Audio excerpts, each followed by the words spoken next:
a lot of times when I come across like maybe old content or old concepts or anything, like I start incorporating it.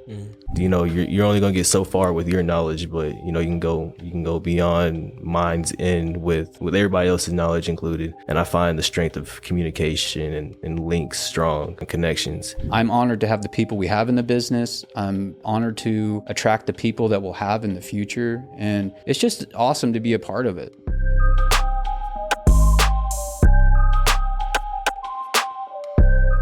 How's it going, everybody? Welcome to this edition of Behind the Knock podcast. Today's episode, we have a new hire. His name is Trent Boucher.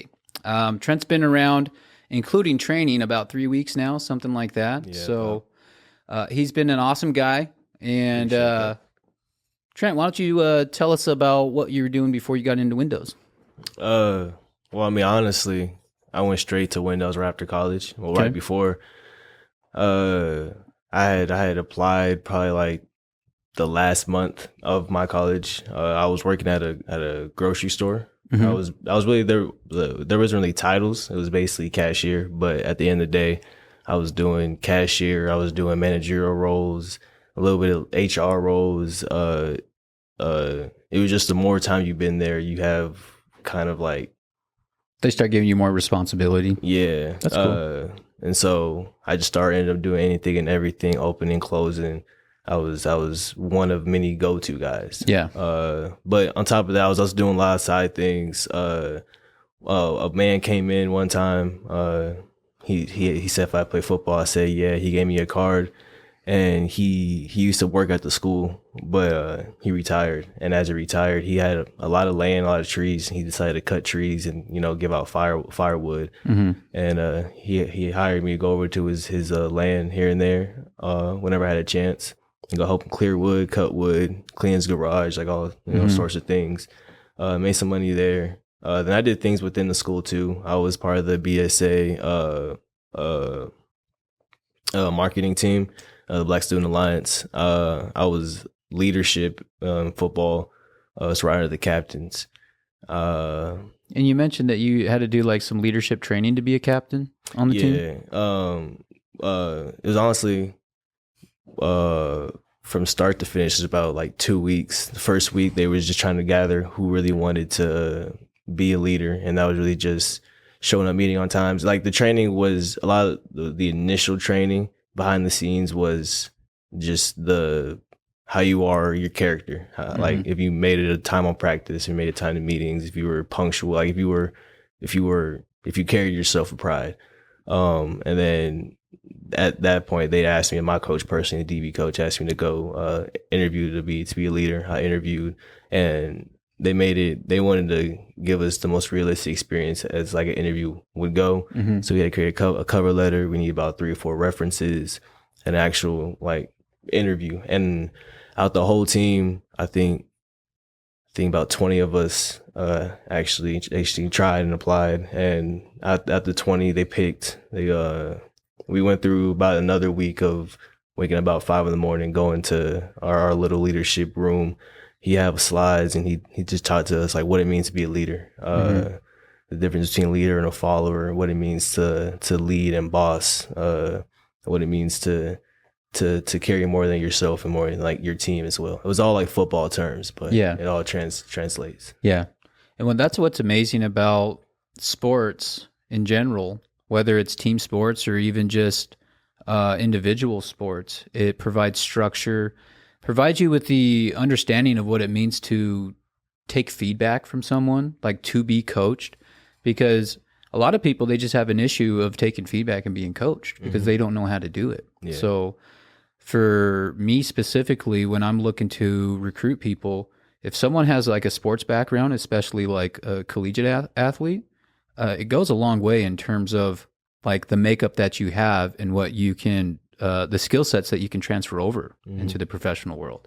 So, and I know based off of our interview, I think some of what stuck out to you, correct me if I'm wrong, was the leadership stuff that I was talking about. 100%. Yeah. So I feel like you more or less aligned with that. Mm-hmm. And, and I didn't play college football or anything, but, I love football. It's my favorite sport. And a lot of my concepts and things I talk about, it's kind of derives from football, So a guy like you, it's like one of the most easy guys for me to coach and connect with and get through to because we speak the same language. Well, cool. So that's some background about you in terms of what you're doing with this. Now, I guess fast forward a little bit. What attracted you to something like this? One thing, like you said, was the leadership task with it. I'm trying to find every way to grow in every aspect that I find positive in me: leadership, growth, wealth, to not a greedy extent. But that was one thing, and then another thing that really poked out to me was it was a chance to, I guess, two things: to bet on myself, but then on top of that, do something that I found intriguing in college was just talking to people, interpersonal communication, interpersonal connections. Yeah. Because you're only gonna get so far with your knowledge, but you can go beyond minds in with everybody else's knowledge included. And I find the strength of communication and links strong, and connections. So I found, because you got cold calls, you got like cubicles, but it's not face to face. I mean, you can kind of tell where somebody's gauging emotion wise on the phone, just by tone. But you really can't get a gauge on it. You can't, even if it's in person, if you're getting a tone of like a no, but you can see in their face there's wonder in their eyes, and you can somehow get a yes. It's way more positive than on the phone. It just sounds like a no. You can't see what they're thinking. Yeah, and like just from my experience, my first sales job was a phone job, and it's interesting to develop all your skill sets without being in front of someone as it relates to sales, and then transitioning into a face-to-face thing. Yeah. And what was interesting for me, there's a lot of things that really helped me, but there's also things that it's like there's rules on the phone that it's the opposite rule in person. Like on the phone, there's no, like, you can't be quiet on the phone. But in person, like, I've had 10 minutes of silence with people before. Like, I give them their option and just be quiet. And they got to stew on it. Whoever breaks the silence first, they lose. Yeah. So anyway, but that was an interesting thing for me because I had developed everything without seeing someone. And then I got into something and had to transition what it looks like to do it in person. And I will let you know that the in-person stuff, it's way more relevant just overall in general in terms of communication and reading people. Because when I script someone, or like when I'm talking to them on their door, like I'm just looking at them, reading them, their facial expressions, the look in their eyes. If their eyes are glazed over, they're nodding their head. If, they want to speak up and cut me off or whatever it is, like I'm just reading them, and that's my pacing, everything is based off the physical that I see with them, So, just like anything, you develop skill sets somewhere else, they do transfer over. So those skill sets did help me out in terms of word tracks and certain principles and everything within sales, but ain't no better way than door to door. Yeah. It's the fast track to development. Well, cool. So as far as, right, we know where you came from, what attracted you to this. Now, what's the experience been since you've been in it? Honestly, pretty good. Coming in, I know it's not going to be a guaranteed thing. Not everybody's going to say yes, especially to like a high class end. But even the no's have been good, because you can get information from everything. Information from no's, yeses, and I don't knows. You can gather something from everything. And the very first of all, let's start from the get go. Training, it's short, but it's efficient. It's short, but I got, and it's, or maybe it's proficient. Just kidding. Dun, dun, dun.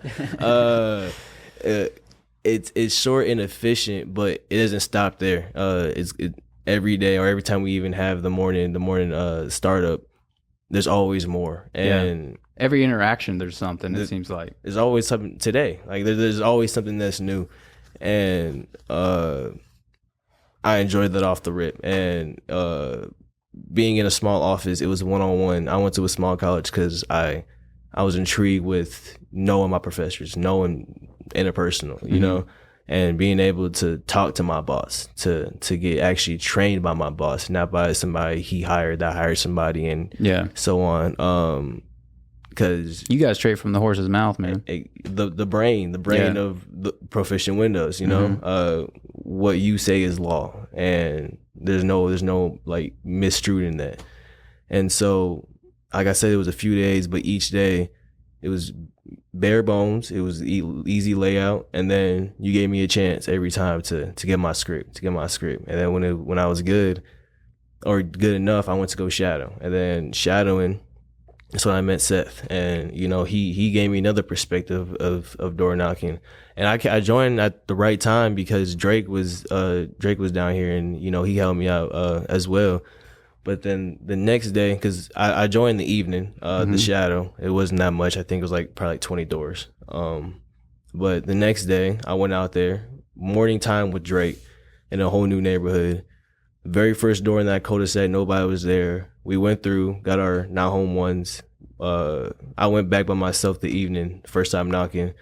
We all go back to that very same door, first time, and you know I booked an appointment. Dude came out. It wasn't qualified. Yeah. Well, we didn't even know. We just looked. We're like, looks like Trent set an appointment. You didn't tell nobody? Yeah.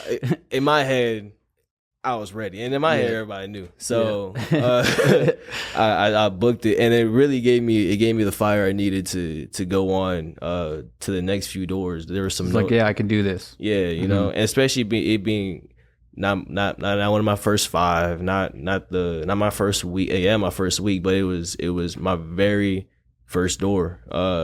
And so far I've only had 2 sales, and so far it's my biggest one. And before I came to the window industry, that is a lot of money to me, but y'all call it a baby whale, and I'm still waiting for a little well fetus swimming around. You know, that's what I'm waiting for. Yeah, but, it'll come. Oh, I know.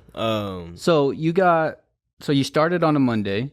Yeah. Didn't have your script until that Monday, and then that first sell. When was that? That Saturday. That Saturday. Yeah. So that quick of a turnaround, you had your first deal. And when did you have your second deal? The next the next time I worked, which was Tuesday, but I set it up Friday, the day before I got my first sale. I actually set the appointment with you, and they rescheduled. They did reschedule. Hey Trent, real quick, can you just lower that mic down? Yeah, I can't see your face. Oh, my fault. When you see that pretty face, bud. So handsome. Appreciate that. But they rescheduled to a Wednesday. So it was actually the next Wednesday, which was the second day I worked off my off day. Yep. And so you got your script on a Monday. You got it checked off. Was it that Wednesday? That Wednesday. Like 78%, and then it was good Thursday. Yeah. And then you got your first deal Saturday, and then your second deal that following Wednesday.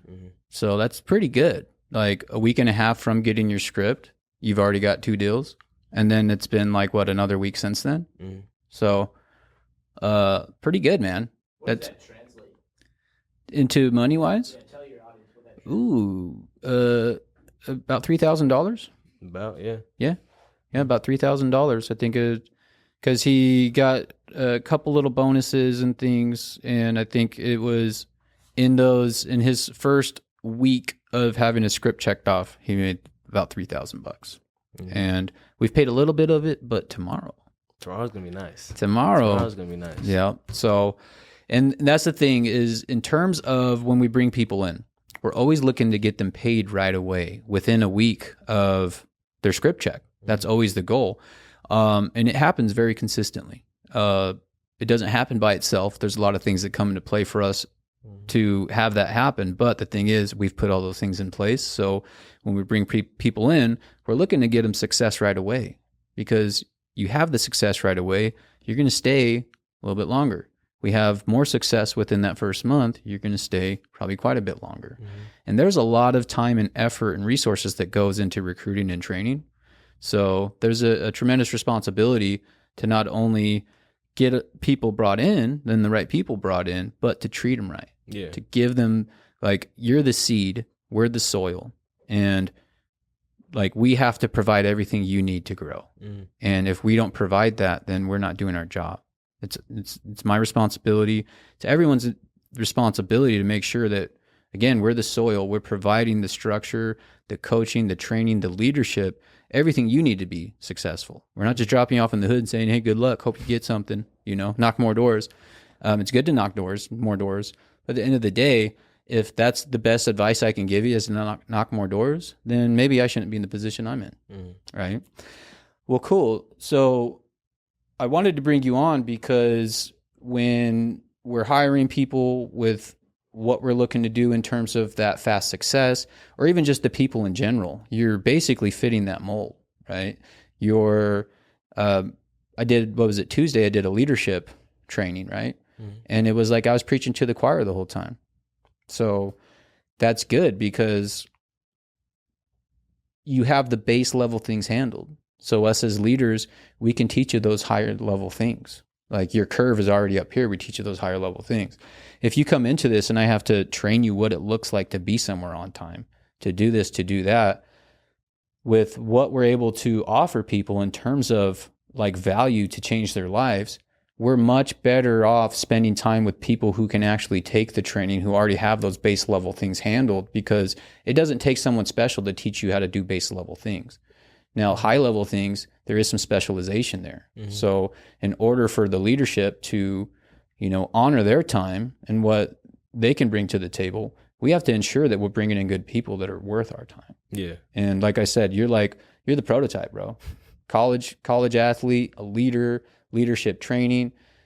First day, you were 15 minutes early and you had put yourself to be here 30 minutes early and you hit traffic and everything and you still showed up 15 minutes early. Like, no one had to tell you that. That's awesome. So again, you're what we're looking for. Individuals like you, driven individuals, working their ass off, taking their life serious. And I was really impressed the first time I saw you attempt your script check off, because you had confidence in your voice. You were looking me dead in the eye. You weren't shifting your feet or nothing. So these traits, these things that you've developed, they are highly translatable, not only in door to door, but life in general. For sure. So, I appreciate the young man that you are, and I'm honored to have you be a part of the team. I appreciate you taking me on. Absolutely. There's nothing ever wrong with preaching to the choir. That's why I always preference, or like say beforehand, that I have learned something, but there's nothing wrong with relearning something. Well, yeah, because you might have information, but maybe it's like, yeah, I know it, but it's not top of mind. Yeah. And like I said earlier, there's probably more shit that I forgot than I've actually trained you guys on, but it's because it's not top of mind, So that's what's important. If things are top of mind, or a lot of times when I come across like maybe old content or old concepts or anything, like I start incorporating it. What I've been doing a lot is going through things and then sending myself, like from my personal to the Proficient Sales Instagram. Yeah. I've been sending myself a bunch of stuff, so then it's like a bunch of reminders for certain concepts and things. That way I have that stored, and then when the time I have the availability to go through this stuff, then I have everything stored and we can implement those things. Yeah. It's interesting because I've seen this business at a much higher level than we are, and operated at a much higher level that we are in terms of, departments and personnel and all of these things. And there's so much that I have in plan, or that I have planned for this business, but it's time and place, So, but yeah, it's time and place. And what's awesome is we've done well enough to where we have enough resources and capital and things to make these hires, these key hires for, whatever it is with administration or whatever. All the work, all the groundwork's been put in and executed on. Where we're at right now with the business, with the momentum we have, with just our credibility with customers, the momentum we have with our podcast, with Blueform Media. For me, it's like a lot of work put in. And when you're in the middle of it, sometimes you don't really feel like the progress is being made. But enough time goes by, and then you can start looking back on stuff and be like, holy shit. And so we're just finished our first year of operations, and I'm starting to have some holy shit moments. Hell yeah. It's awesome. But the thing is, there's so minimal holy shit moments because with where we're going, like, we're going to look back at the time now and be like, remember when we had 4 people in the office? You know, when it's literally, Blake, you've seen it, like standing room only. People have to go in the hallways because the team gets so big. Yeah. Not enough chairs. Not enough chairs. I mean, we literally have to get a new building because our team's so big. So, like I said, I've seen it at certain levels, and it's interesting to go all the way back to square one because it was not only square one as a leader, square one, like literally just me knocking doors and my wife shadowing me at one point, you know, and getting to the point where we have multiple offices, we have different leaders, everything that's come together. I just couldn't be more appreciative. And I haven't done it all by myself. A big thing is other people helping, right? I can't knock all these doors. I can't close I just can't do it all. So I'm honored to have the people we have in the business. I'm honored to attract the people that we'll have in the future. And it's just awesome to be a part of it, you know? And as the CEO, as the owner, the founder, the guy that put in all the legwork at the beginning, it's like, I don't want to hold like this status level of like, hey, I'm the one who owns it, do what I say. Like, we're all in this together. Yeah. I'm the leader. I'm leading the charge, but you know, I don't look at like people as subordinates and treat you like you're lesser or whatever it is. It's like we're all equals. We're just on different paths. And, you know, I'm further on the path, so hop on, you know. But yeah, that's just me ranting a little bit. You're getting to know me. I rant a little bit. I got little tangents I go on. You hear some of his facts, his special facts? Oh, his animal facts? Animal facts. So With an animal fact. yeah, so just ask me about an animal. We'll see what I can tell you about it. Horse. Horse. Okay, so horses were actually, they're from the Americas, North America. Okay. And then they went extinct in North America. And then it was the Spanish that brought them back over.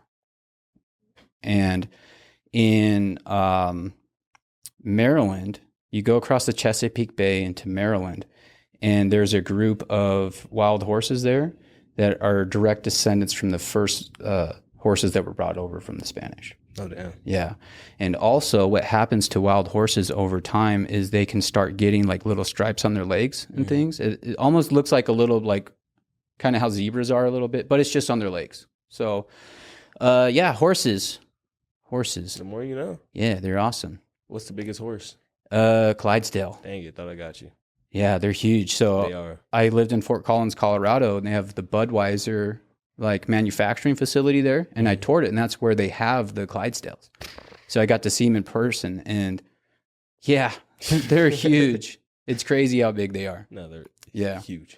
Yeah, and I don't know like a ton, not like I'm a cowboy or anything. I did work with the cowboy, and like the dude had a scholarship to be a bull rider out of Richfield, Utah. Oh, yeah. And he was breaking down quarter horses, all sorts of shit. And we're like, really? Like little kids, like, you know, sitting like cross-legged, and he's telling the story times about horses. And he was a cool dude. He was interesting. He was my foreman for a little bit. Oh, okay. And he's always drinking energy drinks and had this crazy look in his face. And I'm like, this dude's just crazy on energy drinks. Come to find out, he was like doing drugs and stuff. But it's always energy. Yeah. So I thought it was the monsters, but no, it was the cocaine apparently. It'll get to you. Yeah. And it was interesting too, because we had to have him step down because he was making some serious mistakes and lying about it. And so then I stepped in, and it was the craziest thing because like I didn't agree with any of the things that he was doing, but he had a lot of experience. So we just kind of went along with it. And what would take us 18 hours to do, like a certain project we would do, would be 18-hour day every time. And we had a day where it was my first day as foreman, and we had 2 of them to do. And with me running the crew, we did both of them in 6 hours. Oh. Yeah, double the work in a third of the time. And that's what it means to like understand leadership and to get people bought into your process and all this stuff, because he was a progress stopper. We would get going, he'd come out of nowhere and just throw a big old wrench in the system, stop all the progress, shut it all down, and to get everybody doing some other shit. And, you know, and that's what the difference in a leader is, right? Like you have a guy one guy, you think he's good, then he proves himself not to be, and another guy, he's proving himself all the while, and then earns the right instead of given the right, because he was given the right and I had to earn the right. And that was the difference, is literally twice the work in a third of the amount of the time. Like that's a huge difference in outcome. Yeah. But that's what it means, like to have people leading the charge that actually know what's going on. It's all the difference. So for people that are getting into door to door, it's a great opportunity. There's so much to learn, so much money to make, all these things, but choosing the right company equally, like it's probably the most important thing. 100%.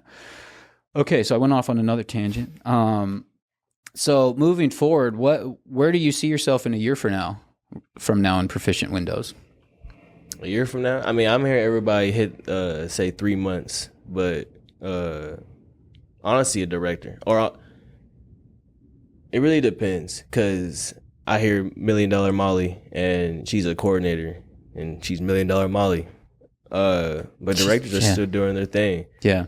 It's really just whatever comes. I'm going to stick to my craft. I'm going to stick to the basics. You know, get the script, say the script. And if 3 months gets me into a place where I can get a director, and I see myself, you know, because you said it once, you said somebody who was way better as a coordinator than was a director, no matter their skill set. So if I'm solid and if it works, then I see myself, you know, just moving on the company, really just expanding. Yeah. But I would say one of the biggest attributes of a good director is maturity. Yeah. Which usually comes with age, but not always. So as long as you can be a guy that goes in there and can look someone in the eye and talk well enough and understand what it is, that there's social awareness that goes into that. And that is part of what maturity is. You understand social, like you have social awareness. Yeah. Again, it's not really synonymous with age, but it is synonymous with maturity, because you got to be able to go in there. You're responsible to make someone else money. There's some maturity that goes into that. Yeah. Right. So what I would say to you is keep doing what you're doing, one foot in front of the other, just keep getting better and make it known what you want. And as long as you make it known with what you want and you're doing the things that, you know, because it's all about, like, I like to project things based off of what I'm seeing. So if I see the ethic, the things that you're doing, the mindset, it allows me to kind of like get an idea of where that's leading. Yeah. And if I can see where that's, you know, you're doing the right thing, and I could see where that future's headed, then I'm like, all right, let me get on that path with you, and I'll help you along, because you're doing the things that it's going to take to get there. Yeah. But if we get to a point and we're not really seeing that, you know, we can talk about it, we can work on stuff, and we can still get to that point. But what I'm getting at is just keep getting better, make it known what you want, and I'll be there right there to support you and get you there. 100%. Yeah, appreciate that. Absolutely. Well, cool. I don't think we need to have this be too long of a podcast, but kind of a last question. What would you say to someone who's thinking about getting into something like this? I say do it. It's like I said earlier, I found a way to bet on myself. There's more than just every job. There's more than just money to it, no matter how you think about it. And there's a lot with this. There's a lot with it. Leadership, personal care, but just how you build yourself, really brick and mortar of becoming a better you. And then if you're a better you, you're a better person to society, better person to everybody around you. So bet on yourself, and I say do it. And even if it's hard, do it. You know, there's really nothing else. Exactly. There's if nothing else, nothing's really given to you. Nothing's ever given to you. And fight through it. If it's abysmal, fight through it. If it's amazing, all right, be happy. Next day, act like nothing happened, because you don't want to float on happiness forever, because then you start to overlook things. Yeah, you can't rest on your laurels. You're only as good as your next play. Can't get too high, can't get too low. It's smooth jazz. You got to be right there in the pocket. Short-term memory for good and bad. I got that one from Blake. But yeah, man, so great words of wisdom. Appreciate you getting on the podcast. I know you got some work to do, got some money to make, got some doors to knock.